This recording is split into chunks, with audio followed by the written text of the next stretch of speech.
Welcome back to the deep dive. We're here to take just a mountain of sources, police reports, deep cultural analysis, psychological profiles, and really boil them down. We want to give you that shortcut to understanding these huge, complex stories that, really do reshape the world around us. And today we're wading into a story of just immense sorrow. It's a singular event that became this brutal crossroads of Hollywood power, deep family dysfunction, and of course, America's vicious political polarization. This is the deep dive into the Reiner family tragedy. And when you have figures of this magnitude, Rob Reiner, a true cultural titan, the noise, the media frenzy, the political opportunism, it can just drown everything else out. Drown out the facts. Exactly. Our sources are exhaustive, and they really force us to look past that initial shock to understand the decades of struggle that culminated in this violence. And that's our mission today. Okay, so let's unpack this. We are talking about a crime that happened on December 14th, 2025. In Brentwood, Los Angeles. The tragedy is the brutal double murder of Rob Reiner, who was 78, and his wife, Michelle Singer Reiner, who was 68. And this wasn't just a crime. It felt like an amputation of American cultural history. So our goal for you, the listeners, to be really comprehensive here. We're going to explore the forensic reconstruction of the crime scene. We'll detail the heartbreaking biographical struggle of the accused, who is the couple's own son, Nick Reiner. And then we have to analyze the unprecedented political shockwaves that followed almost immediately. Right. We want to find those true nuggets of knowledge here. How can a family with so much success, so many resources, fail to prevent such a profound tragedy? And how quickly is private grief just consumed and weaponized in the public square today? The sources we've pulled together, they give us the forensic details that pointed investigators in one direction almost instantly. We've got a deep dive into the family's very troubled, very public history. Including that bizarre film, Being Charlie? Oh, we have to get into that. Then there's the cascade of cultural tributes, and of course the extensive analysis of the political mudslinging that was sparked by comments from Donald Trump. Yeah. We should just jump right in, because every single detail here is critical. So we have to start in Brentwood, the 200 block of South Chadbourne Avenue. Yeah, and for anyone who isn't familiar with LA geography, this isn't just a neighborhood, it's a fortress. Right, a fortified enclave for the ultra-successful. It's all about privacy, security, immense wealth. And that environment, it creates what our sources call an illusion of impenetrability. I like that phrase. It's perfect, isn't it? People move to a place like Brentwood because they believe their success, their money, it'll build a wall against the chaos of the world. And the Reiner home, large, set back from the street. It symbolized that protection. And this tragedy just shattered that illusion because the violence came from within, in a place designed specifically to keep violence out. And then there's the other layer to this, the grim geographic coincidence that the media picked up on immediately. The historical echo. A very dark one. The Reiner residence is only about a mile away from the site of the 1994 O.J. Simpson murders. Wow. It's a parallel that every single news outlet drew right away.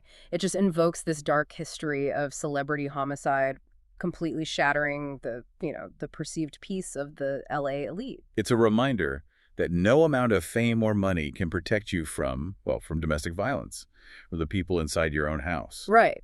So let's detail the timeline of the discovery itself, because even the way the first call was logged it's misleading. Okay. The initial call comes in on Sunday, December 14th at about 3:30 in the afternoon.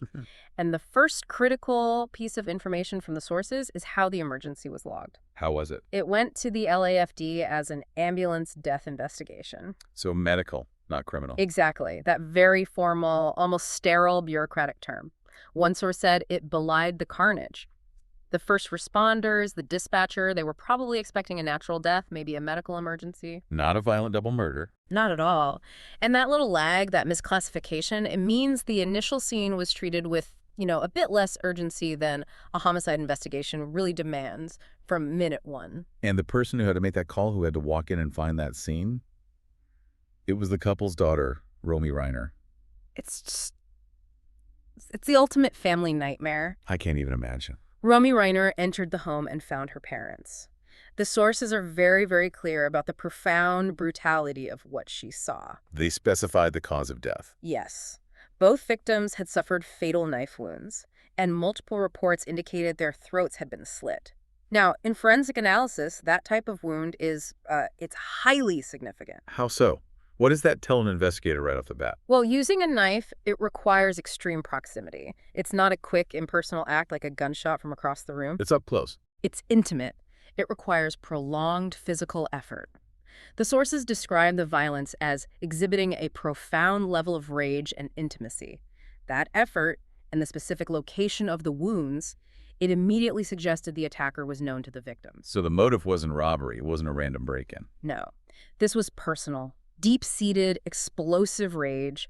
The visceral nature of the crime scene immediately pointed the investigation away from the outside world and inward, toward the family circle. Which must have been solidified then by the lack of any forced entry. That was the crucial piece of physical evidence. It cemented everything. No smashed windows, no broken locks. So the killer was either let in or had a key. Exactly. And then we have the most compelling evidence from the immediate aftermath, which comes from the dispatch audio. From Rob Reiner's call. Yes. In the midst of all that chaos, that trauma, she was able to identify a family member to the police as a potential suspect. She named someone. She did. And she described the individual as dangerous. Wow. So she didn't just find the crime scene, she immediately knew who likely did it. Which suggests the family had been living under the shadow of this person's volatility for a long, long time. The violence wasn't a sudden storm. It had been simmering. So the police weren't starting from scratch. They weren't beginning a blind search. No, they were beginning a targeted manhunt for a known volatile family member. And that, of course, drastically accelerated the timeline of the suspect's apprehension. This moves us from the physical horror of the crime scene to the psychological landscape. The why-do-nit. The focus shifts entirely. It goes to the accused, the 32-year-old son, Nick Reiner, and the decades of instability that led up to this moment. The sources, they paint such a painful picture, a life that was just defined by this very public struggle, even though he was surrounded by, staggering privilege. His battle with substance abuse began early, very early, and it quickly spiraled out of his famous family's control. The timeline is key here, isn't it? It's central to understanding the conflict. The addiction started in his early teens. By the time he was just 15 years old, Nick was already cycling in and out of some of the most exclusive, most expensive rehab facilities in the world. So it wasn't a resource problem. Not at all. This was a power struggle. His parents poured immense wealth into his treatment, into his recovery, but the money couldn't enforce the will to get better. He actively rejected the strictures of these programs. And that rejection led him to this incredibly dissonant lifestyle. He wasn't just living away from home. He spent long periods living homeless. Sleeping in parks, in shelters, across multiple states, Maine, New Jersey, Texas. Which is the core of the psychological conflict, isn't it? He's the son of Hollywood royalty, yet he consciously chose the complete antithesis of that life. He was self-imposing this estrangement. Yeah. Deliberately choosing the hardship of the streets over what he must have seen as the golden cage of his family's very structured support. We have quotes from Nick himself that show that conflict, right? We do. He said things like, "I'm not supposed to be out there on the streets. I come from a nice family." That one quote just encapsulates the inherent shame. The shame of coming from a life where every single door is open to you, yet you're failing or choosing to live outside all of those doors. This wasn't just a simple breakdown. This was a long-standing, intense power struggle. The parents trying to force recovery and the son fighting for autonomy, even if that autonomy meant self-destruction. And this very private, painful struggle, it became the basis for maybe the most bizarre and ultimately tragic Hollywood intervention ever attempted. The 2015 film, Being Charlie. Right. So Rob Reiner, the famous director, decides the best way to save his son is to make a movie about his son. He directed the film, which was co-written by Nick and a friend he met in rehab, Matt Elisafon. On the surface, that sounds like an act of extreme love, but also extreme directorial control. Yeah. It's his father directing the story of his life. It perfectly illustrates that blurring of lines between art and life that is just so endemic in these Hollywood dynasties. And the film was explicitly semi-autobiographical. Oh, completely. The protagonist, Charlie Mills, was Nick Reiner struggling with addiction. His father in the film, David Mills, was an actor who became a politician. A direct reflection of Rob Reiner's own life and his increasingly intense political activism. So the film's central conflict was their actual real-life relationship. The son feels neglected by the father's massive ambition and his huge public persona. And the father feels utterly helpless against the son's spiraling addiction. At the time, critics and family friends, they hailed the project. They called it a healthy reckoning, a kind of therapeutic bridge. Maybe it was an attempt by Rob to finally understand his son's pain by, putting it on screen. But the tragedy, as our sources analyze it now, is that this act of creative control may have become the source of an even deeper resentment. You're suggesting that by turning Nick's deepest personal trauma, his addiction, his failure, his shame, into a movie, which his father then directed and controlled, it essentially commodified his struggle. It turned his life into a product. Precisely. The film created this meta-narrative where Nick's life became content for public consumption, a story that his famous father controlled. And when the film failed to be a permanent cure, when Nick continued to struggle after it was released, the tragic irony just sinks in. The sources suggest this only magnified Nick's sense of inadequacy. His legendary father is still thriving, directing, engaging in high-level activism. And Nick is stagnant. He's trapped in the very narrative his father helped write for him. That feeling of being directed in both life and art must have just festered. So after nearly a decade of that simmering resentment, we get to the immediate trigger. The final rupture seems to have happened less than 24 hours before the tragedy. That's what the sources point to. On Saturday, December 13th, the night before the murders, Rob and Michelle Reiner are at Conan O'Brien's Christmas party. A huge event, a gathering of Hollywood's A-list, and Nick was there too. He was, and witnesses reported a very loud argument that erupted between Rob and Nick at the party. Do we know what it was about? The specifics, whether it was about money or a relapse, his living situation, those remain officially undisclosed. But the setting is what's so important here. It's everything. It was a massive public humiliation for both of them. For Rob, it's a loss of control in front of all his powerful peers. For Nick, it was a public explosion of the failure of that decade-long truce they tried to build with the movie. And that volatility. I mean, to go from a loud verbal fight at a celebrity party one night to a double homicide in the family home the next day, it just underscores the extreme and likely very rapid deterioration of Nick Reiner's mental state. The police, as we said, responded quickly. He was detained after a brief manhunt. He's currently facing 2 counts of murder. We have to talk about the legal gravity here. Well, given that there are multiple victims and the brutal nature of the crime, the charges are almost certainly going to be first-degree murder. And in California, that carries special circumstance allegations. Which puts the case into a whole different legal orbit. It does, and that's reflected in the bail amount. $4 million.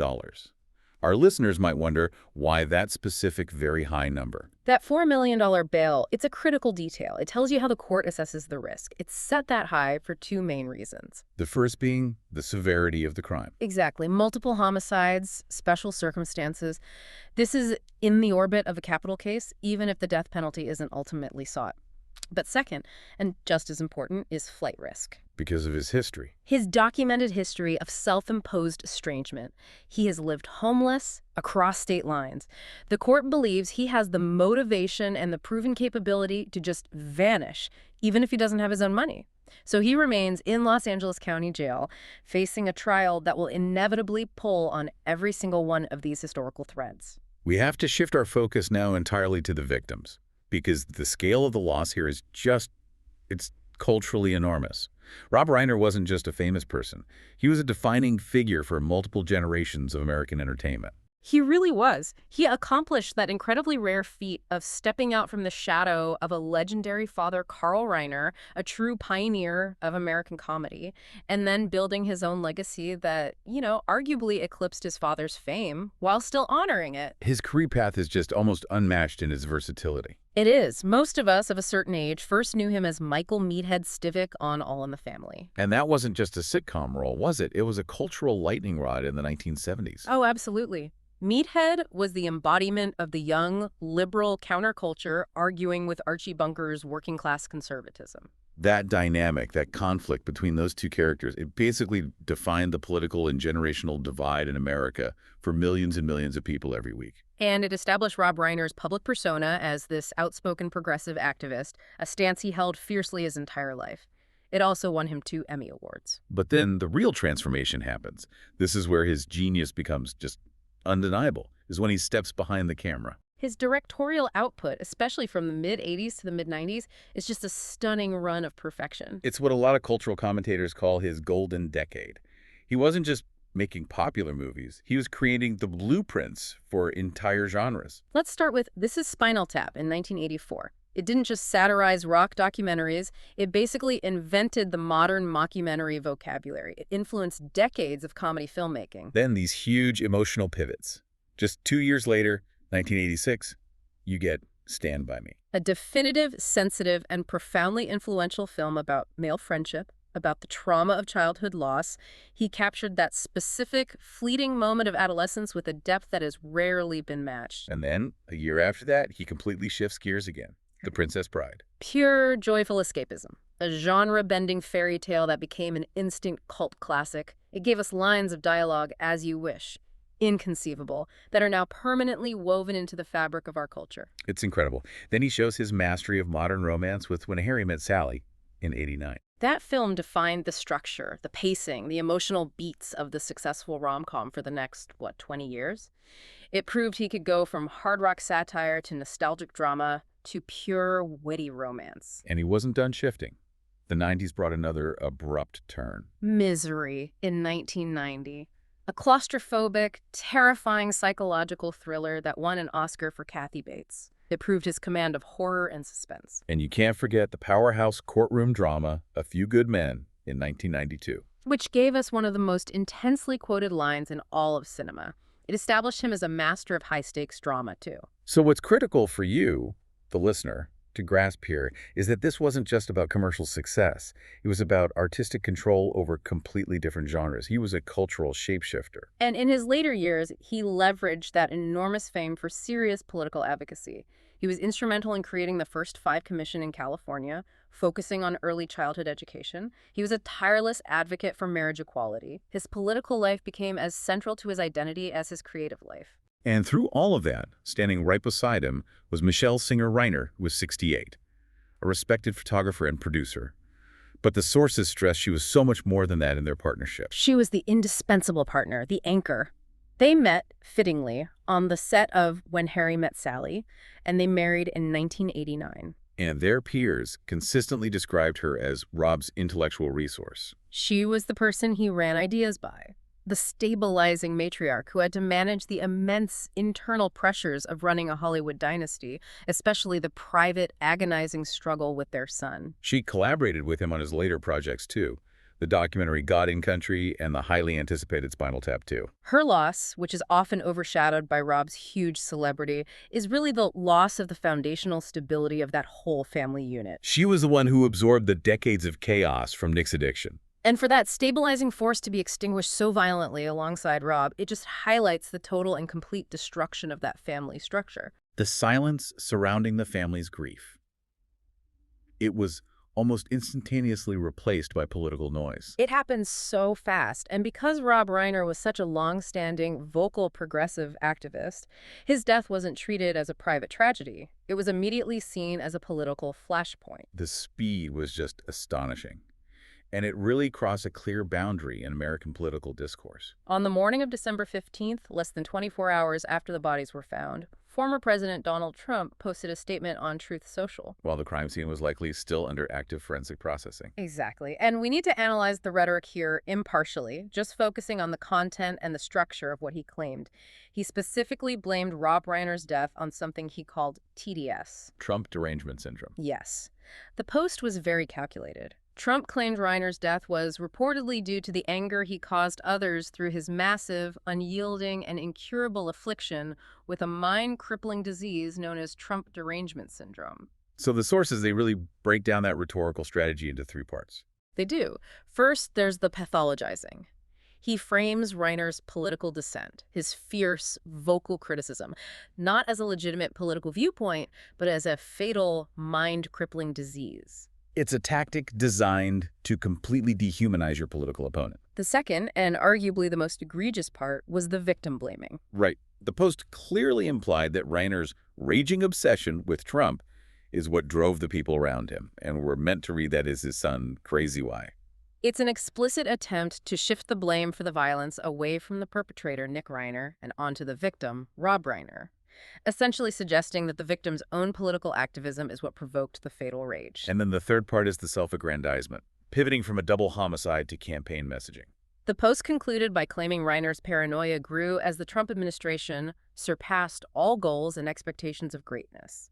It frames Reiner's death as a consequence of him being unable to accept political defeat. Now, what's so fascinating here is the reaction. It created one of the rarest moments of bipartisan consensus that we've seen in years. It really did. The sources indicate that this rhetoric, leveraging a violent family tragedy for political point scoring, crossed a moral red line for a lot of people across the entire spectrum. The Democratic condemnation was, of course, instant and fierce. Senator Alex Padilla of California called the comments disgusting and deranged. And Representative Glenn Ivey of Maryland, he spoke to the broader, more chilling implications. He warned that this kind of rhetoric, coming from a former president, paints targets on private citizens, Suggesting it could incite further political violence. by normalizing the idea that intense political dissent can justify extreme personal reactions. But the real nuance here is found in the Republican dissent. This is the surprising part. Many figures who are typically associated with the May J wing of the party, they publicly condemned the post. It suggests this specific act of exploitation was just too far, even for them. Take Representative Marjorie Taylor Greene. Okay. She broke ranks and she called for empathy. She specifically framed this as a family tragedy concerning drug addiction and mental health issues. So by shifting the focus back to the human cost, she was actively repudiating the political exploitation. And she wasn't the only one. Representative Thomas Massie openly challenged his GOP colleagues, urging them to defend what he called inappropriate and disrespectful discourse.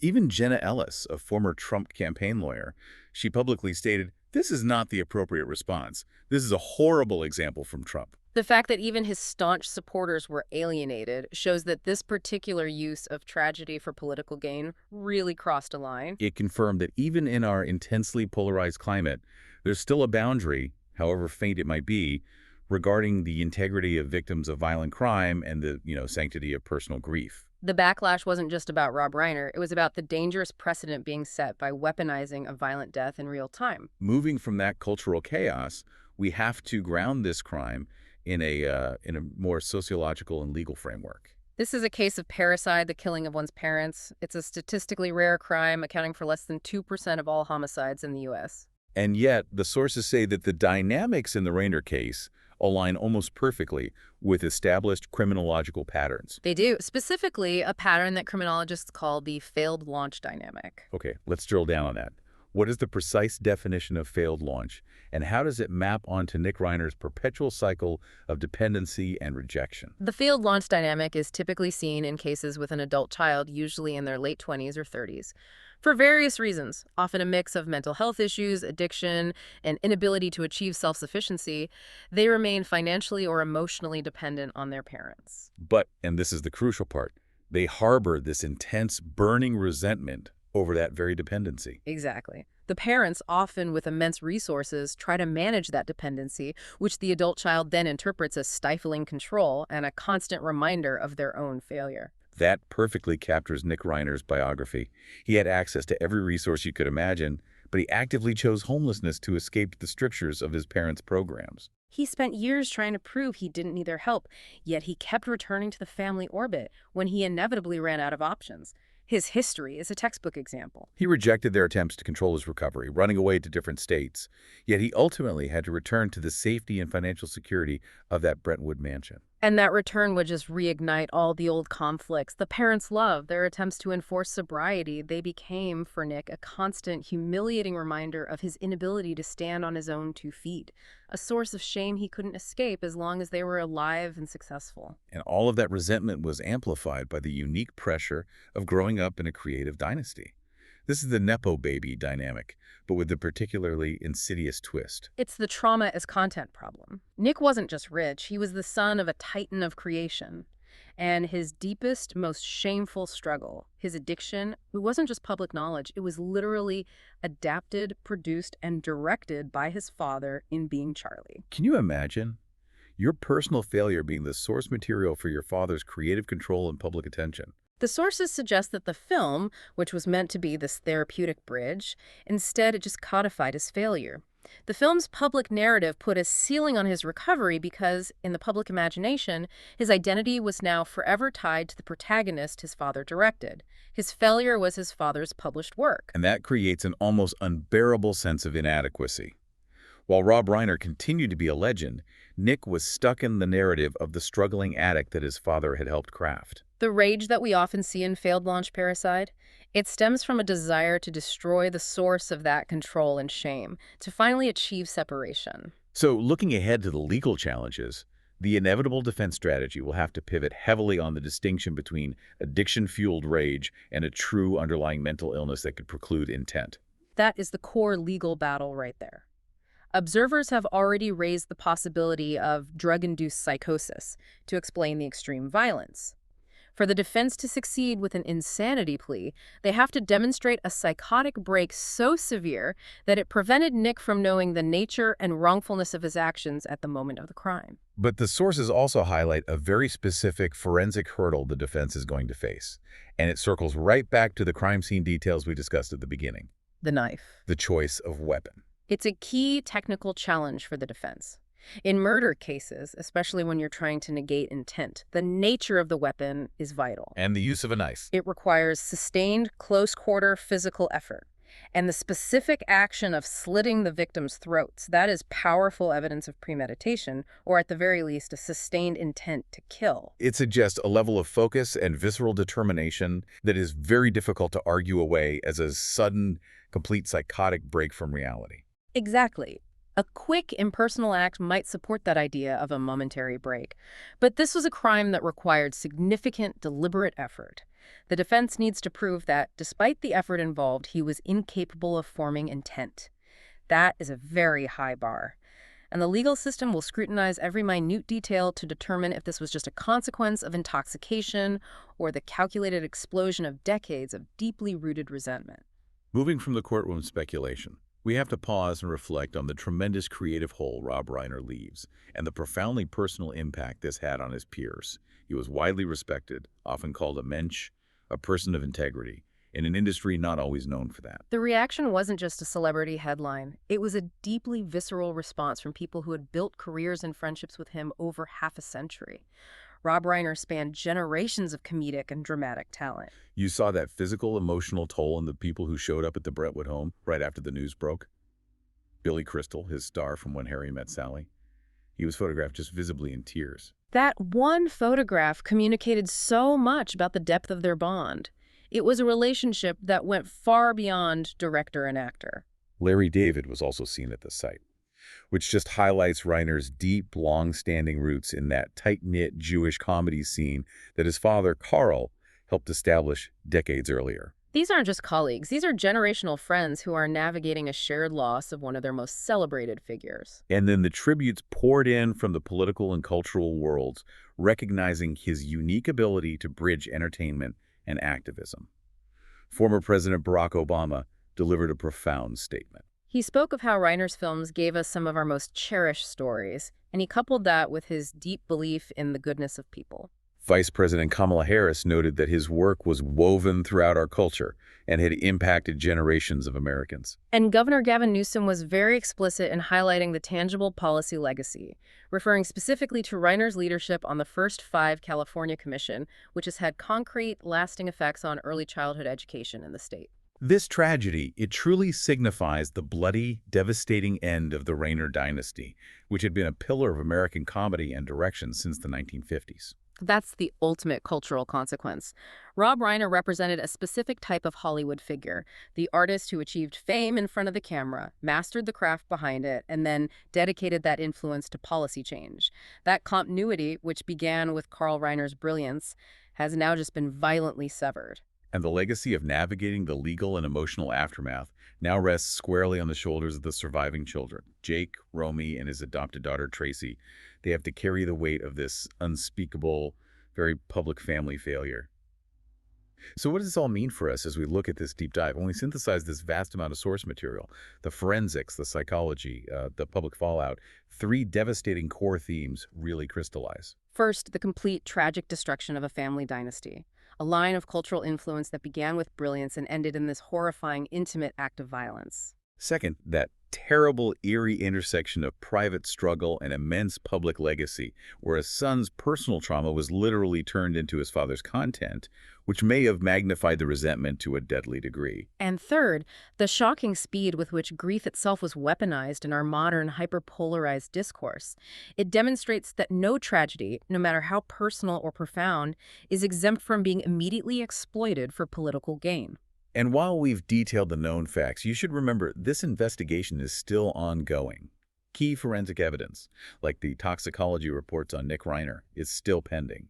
And the precise volatile contents of that argument at the Conan O'Brien party, they remain undisclosed. The sources, they really paint this as a tragedy of Shakespearean weight. I mean, Rob Reiner spent his life crafting some of the most enduring stories about human connection, the powerful bonds of friendship in Stand By Me, the witty search for love in When Harry Met Sally. And he died in a scenario of supreme disconnection and hatred, at the hands of the very son he tried to love and to direct. There's one final chilling detail that emerged from the sources concerning Rob Reiner's professional life. What's that? His last major project, the highly anticipated sequel, Spinal Tap 2, its working title was End. Wow. And the tragedy is that the end for the Reiner family came not as a title card on a movie screen, but violently in the silence of their Brentwood mansion on a Sunday afternoon.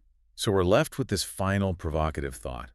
The staggering resources, the deep love, the cultural influence of one of the world's most successful families. It ultimately failed to insulate them from the most human struggles of addiction and mental illness.